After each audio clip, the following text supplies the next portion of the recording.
Agora, pela rádio Paz do Vale 95.1, está no ar o programa Palavra Viva.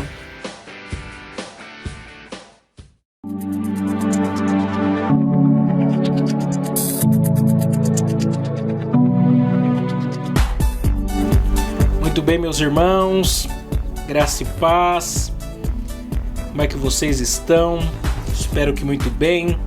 Meu nome é Miqueias Alves e meu WhatsApp para você fazer a sua participação é 12 99192 5941. 12 99192 5941. 12 99192 5941. Minhas redes sociais são no Facebook Miqueias Alves, no Instagram é @Miqueias Alves de Souza Cruz e no YouTube, para você se inscrever no meu canal, é Miqueias Alves. Me siga lá que com certeza você será grandemente abençoado por Deus.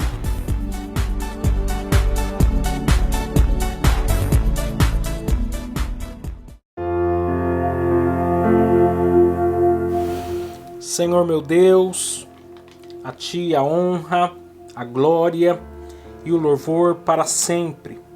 Mais um dia de vitória o Senhor nos concedeu de estar iniciando o programa Palavra Viva. Fala conosco mediante a Tua palavra, em nome de Jesus. Amém.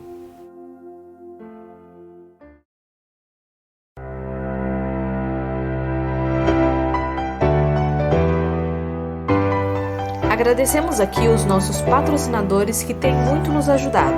E também, se você desejar nos ajudar a patrocinar este programa de rádio, anunciando a sua empresa ou nos dando uma oferta voluntária, entre em contato com a gente pelo WhatsApp 12 99192 5941. 12 99192 5941. 12 99192 5941. Ou nos envie uma oferta pelo Pix 12 99192 5941. 12 99192 5941. 12 99192 5941. Agradecemos aqui o Pinda Baterias, situado na Avenida Dr. Ponte Júnior, 1149. Maria Áurea, Pindamonhangaba, São Paulo. Telefone 12 3648 8135 ou 12 99191 3026. Bateria somente para carros a partir de R$150 com troca, em até 3 vezes sem juros. Tratar com Neide Ramos ou Cláudio Bueno. Também agradecemos a Mercearia Betel, situado na Rua Bulgária 355, Pazinho, Pindamonhangaba, São Paulo. Telefone 12 98896 3701. E atenção lancheiros, produzimos o melhor pão de hambúrguer da cidade. Tratar com o Wesley. Agradecemos também a Serralheria Venâncio. Telefone 12 98222 2300. Tratar com Cláudio Venâncio. Para a confecção de portão basculante, grade, portão de correr, cobertura de policarbonato e toldos. Agradecemos também a Dona Maria Bolos e Salgados, situado na Avenida CTI 205, Bonfim, Taubaté, São Paulo. Telefone 12 3624 2875 ou 12 99230 5387. Facebook e Instagram, Dona Maria Bolos e Salgados. Lá eles possuem bolos decorados, bolos secos, bolos fitness, salgados fritos e assados, doces tradicionais e personalizados e bolos temáticos com pasta americana. Agradecemos aqui também a Gilear em Engenharia, situado na Galeria Barão, Box 14, centro de Pindamonhangaba, São Paulo. Telefone 12 98105 4725. Tratar com Eliel Ferreira para aprovação de projetos, desmembramento e unificação de lote.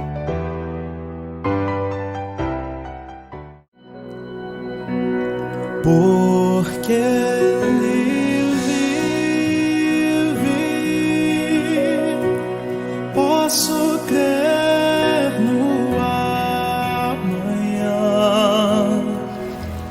Hoje eu quero meditar com vocês numa mensagem que tem por título A Igreja de Pérgamo e o seu mundanismo.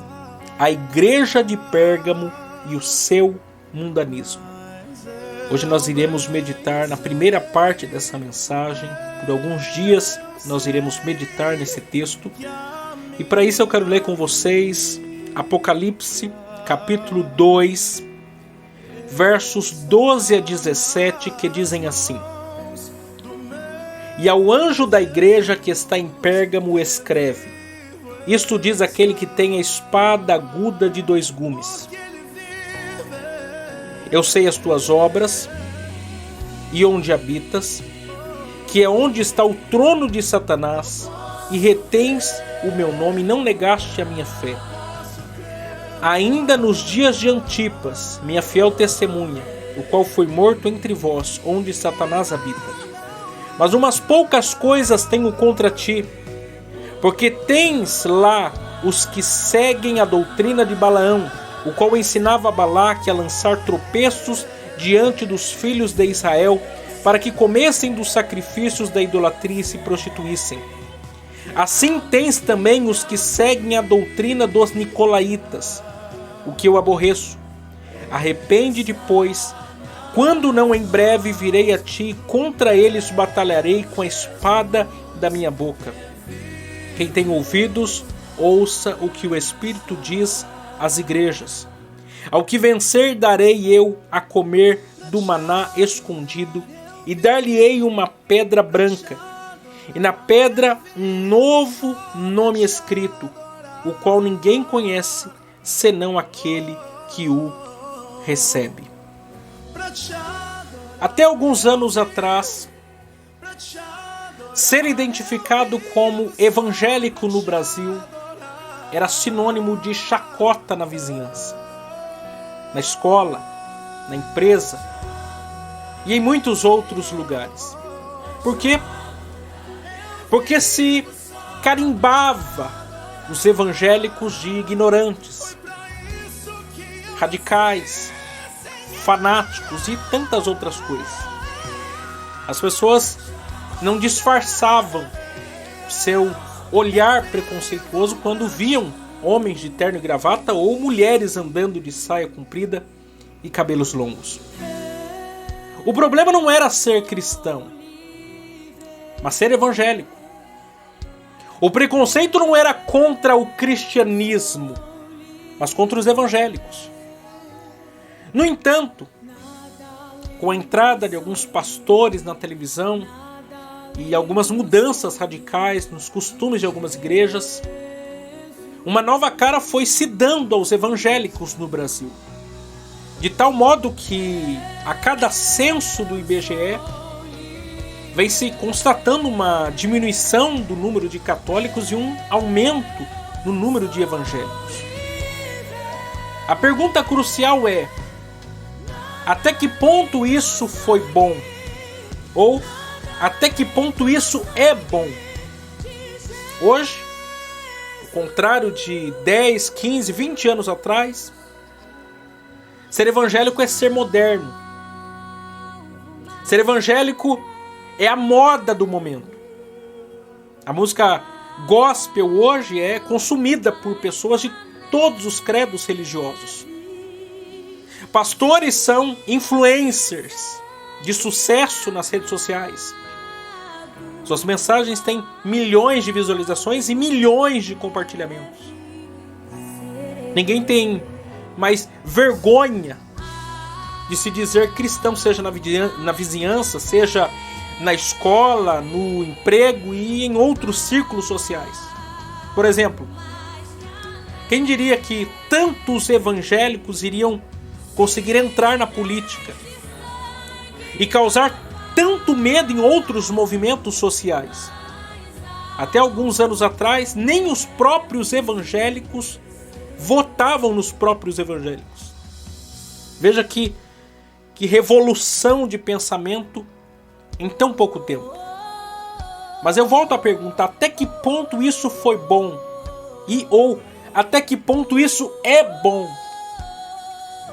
Porque ser evangélico hoje é tão legal? Porque hoje é tão popular a ideia de ir a uma igreja? de ouvir pregações de pastores do YouTube? O que tem atraído as pessoas ao cristianismo protestante? Será que é realmente Cristo? Será que realmente é o arrependimento de seus pecados? Será que é a mudança radical de vida de vida de pecado para a vida de santidade? Será que é o queimar do Espírito Santo de Deus no coração dessas pessoas para Cristo? O que é? Ou na verdade, é a conveniência de muitas igrejas, a mesma cultura mundana? Ou são as mensagens de autoajuda que massageiam o ego dos ouvintes? Ou é a busca pela prosperidade, por casamento, sucesso empresarial e tantas outras coisas prometidas?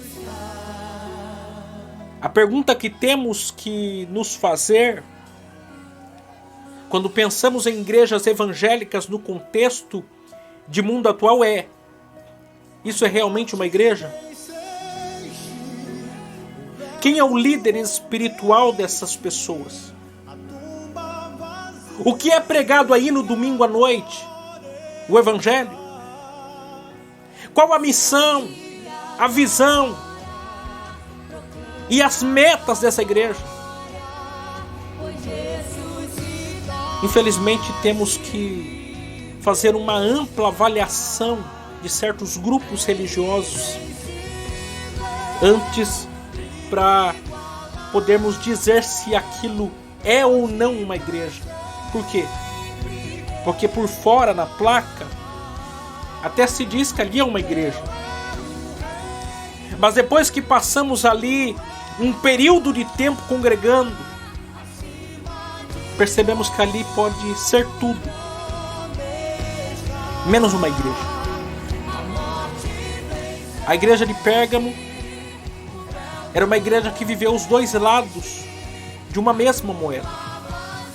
O período de ser igreja e o período de deixar de ser igreja. O período de ser perseguida e rechaçada por ser uma igreja verdadeira. E o período de se tornar aplaudida e querida, porém uma igreja falsa. A igreja de Pérgamo, como iremos perceber ao longo da exposição, resistiu firme quando se tratou dos ataques externos, mas não resistiu quando os ataques se tornaram internos. Enquanto o combate era de fora para dentro, eles venceram. Mas quando o combate se tornou leviano e começou a misturar a verdade com a mentira, eles perderam. Porque o pior inimigo é aquele que a gente tolera. É aquele que a gente não considera perigoso.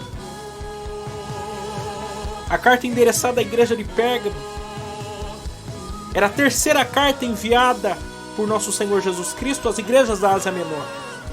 O apóstolo João, exilado na ilha de Pátimos, atendeu a ordem de Jesus e escreveu à igreja que estava em Pérgamo. Diante disso, algumas considerações precisam ser feitas sobre o que Jesus tinha a dizer sobre a igreja de Pérgamo, que também se aplicam a nós ainda hoje. Em primeiro lugar, Jesus se dirigiu ao anjo da igreja de Pérgamo e se apresentou a ele como general de guerra. Observe comigo o texto de Apocalipse, capítulo 2 e versículo 12, que diz assim: E ao anjo da igreja que está em Pérgamo escreve: Isto diz aquele que tem a espada aguda de 2 fios. 3 pontos aqui precisam ser destacados. Letra A: o destinatário. Em todas as cartas enviadas às igrejas da Ásia Menor, Jesus se dirigiu aos pastores de suas respectivas igrejas. Por quê? Porque em todas as igrejas existem líderes competentes colocados por Jesus através da pessoa do Espírito Santo. A palavra de Deus diz que ele deu dons espirituais e deu dons ministeriais aos crentes. Ou seja, a igreja é dirigida e governada pela pessoa do Espírito Santo. Então, se é o Espírito Santo quem governa a igreja, porque foi o próprio Cristo quem o enviou a fim de não deixar seus seguidores sem consolador, cabe a ele mesmo se comunicar aos seus líderes estabelecidos. Isso é importante de se destacar, porque isso prova que quando Jesus quer falar com a igreja, ele faz isso por meio de seus anjos, os pastores de cada igreja local. E como Jesus fala? Por meio da sua palavra revelada. Jesus se revelou aos seus apóstolos. E os seus apóstolos registraram isso no que chamamos hoje de Novo Testamento. Por isso diz Atos dos Apóstolos, capítulo 2, e versículo de número 42, que os crentes perseveravam na doutrina dos apóstolos. O próprio apóstolo Paulo, escrevendo a Timóteo, que ele havia empossado o pastor da igreja de Éfeso após a sua primeira prisão em Roma, disse que pregues a palavra, instes a tempo e fora de tempo, redarguas, repreendas e exortes com toda a longanimidade e doutrina, porque virá tempo em que não sofrerão a sã doutrina, mas tendo comichão nos ouvidos, amontoarão para si doutores conforme as suas próprias concupiscências, e desviarão os ouvidos da verdade, voltando às fábulas. Ou seja, uma igreja governada pelo Espírito Santo é uma igreja que segue aquilo que Jesus ensinou. Um pastor realmente fiel é aquele que ouve as palavras de Jesus e as ensina ao seu rebanho. Um pastor verdadeiro é aquele que está de acordo com a vontade revelada de Jesus para a sua igreja local. E nada além disso. Em muitas igrejas, Jesus não fala mais. Por quê? Porque os seus pastores estão dando ouvidos a todo mundo, menos a ele. Estão ouvindo mais a discursos políticos, a professores de universidade, a coaches, ou a líderes espirituais do que a Jesus. Muitos pastores não oram mais. Muitos pastores não jejuam mais, são carnais, alimentam a carne, mas não o espírito. Muitos pastores não estudam mais a sua Bíblia para bem alimentar a sua igreja. Muitos pastores não disciplinam mais os seus membros errantes. Por isso, muitos não temem e nem tremem mais o juízo de Deus. A igreja é o reflexo de seus pastores. Pastores fracos, crentes fracos. Pastores fortes, crentes fortes. Pastores espirituais, crentes espirituais. A maior crise da igreja atual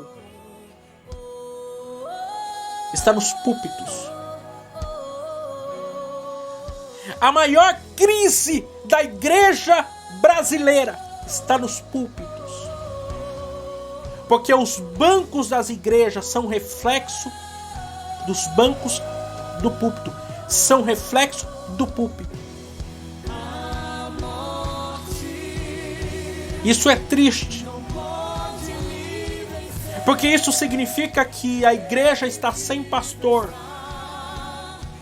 Que as ovelhas estão perdidas, desgarradas. A crise de lideranças no nosso tempo é sem precedentes. Não temos líderes no mundo político. Não temos líderes no mundo econômico. Não temos líderes no mundo social. No mundo universitário. Não temos. E o pior de tudo, não temos líderes no mundo espiritual. Porque muitos pastores estão ali ocupando um cargo e não um chamado. Porque uma coisa é você ter o cargo de pastor, outra coisa é você ter o dom ministerial de pastor. Conforme diz lá Efésios capítulo 4 e versículo de número 11. Tem muita gente que está ocupando um posto, está segurando uma bandeira, mas ele não foi vocacionado, não foi chamado para o posto a qual ele ocupa. E por causa disso a igreja perece, a igreja morre, as ovelhas estão minguando. Quando Jesus quer falar, ele fala por intermédio dos seus líderes. Ele fala com quem? Ele fala com os seus líderes, os seus pastores, com o anjo da igreja. Ele comunica a sua vontade ao anjo da igreja, para que o anjo da igreja comunique a sua vontade a quem?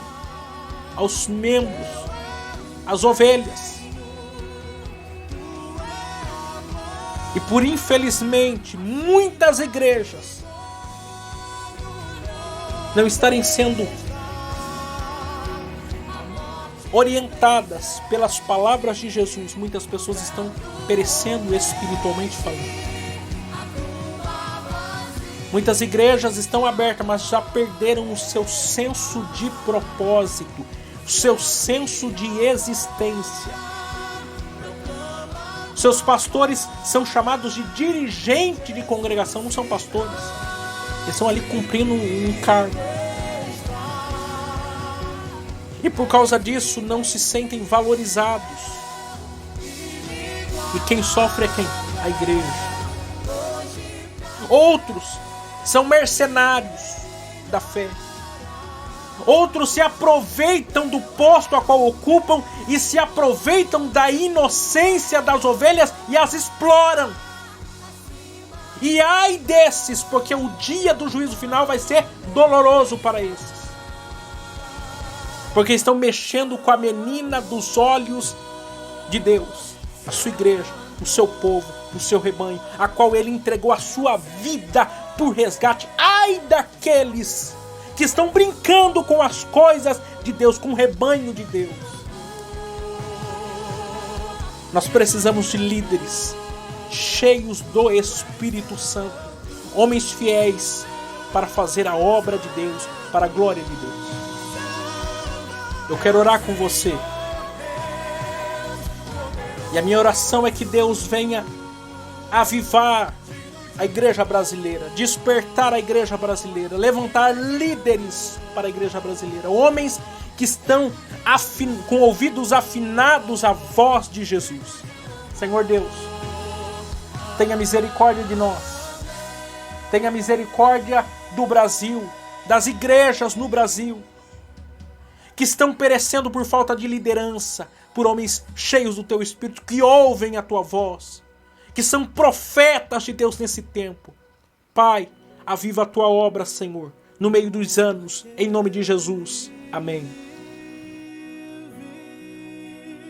Meus irmãos, Deus abençoe vocês. Amanhã estaremos de volta, se Deus assim nos permitir, dando continuidade a essa mensagem. Que você possa compartilhar, falar de outras pessoas do programa Palavra Viva, para que pessoas possam ouvir esse programa e também serem abençoadas por Deus. Deus abençoe vocês e até amanhã, se Deus assim nos permitir.